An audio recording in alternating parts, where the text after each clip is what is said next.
धर्म का आंतरिक स्वरूप और बाह्य स्वरूप है, तो दोनों में अंतर क्या है? बहुत प्यारा प्रश्न है।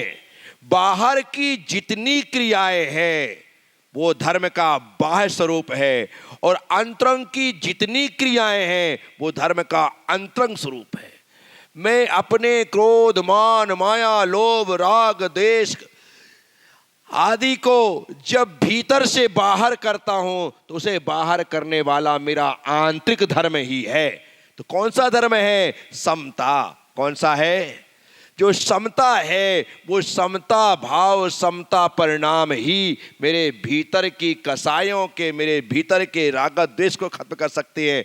और बाहर की जो हम पूजा पाठ, विधि विधान, जाप ताप ये कर रहे हैं, ये धर्म की बाह्य क्रियाएं हैं। क्योंकि हम हमेशा ऐसे नहीं बैठ सकते। ऐसे बैठने पर धर्म की आंतरिक क्रियाएं प्रारंभ होती हैं और आंख खुलने पर धर्म की बाह्य क्रियाएं प्रारंभ होती हैं। यदि बाह्य क्रियाएं नहीं करोगे तो फिर पाप क्रिया प्रारंभ हो जाएगी। क्या हो जाएगी? धर्म क्रिया नहीं करोगे तो पाप क्रिया होगी। क्या होगा? कुछ ना कुछ तो होगा। इसलिए धर्म, आंख खोल करके धर्म क्रिया करो, पाप मत करना। और आंख मूंद करके आंतरिक क्रिया समता के साथ बैठ जाओ और अपने भीतर के राग द्वेष आदि को निकालो। बस यही प्रक्रिया होती है। तो आपको बाहर की क्रियाएं जो है, इसलिए तप के भी दो भेद किए, अंतरंग तप और बहिरंग तप। बाहर से किया जाने वाला तप, भीतर से किया जाने वाला तप। भीतर वाला तप क्या है? बोले प्रायश्चित करो। मेरे द्वारा जितने भी अपराध हुए मैं समस्त अपराधों को स्वीकार करता हूं और उस प्रायश्चित को ग्रहण करता हूं। बोले विनय करो। आप का अहंकार जब चुक जाएगा, खत्म हो जाएगा, तभी आप हाथ जोड़ सकेंगे, अन्यथा आपके हाथ जुड़ ही नहीं सकते। इसलिए विनय करो। बोल वैयावृत्ति करो। जब आप अपने आप को छोटे समझोगे तभी जाकर के किसी के पैर दबाने की हिम्मत कर सकोगे।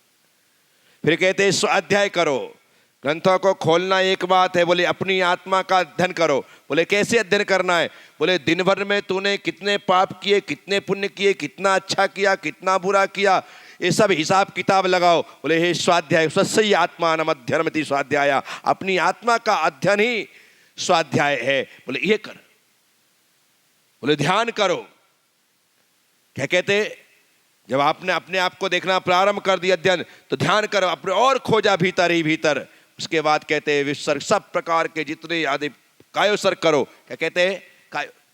अपने आप के शरीर का भी त्याग कर दो, काय का उत्सर्ग।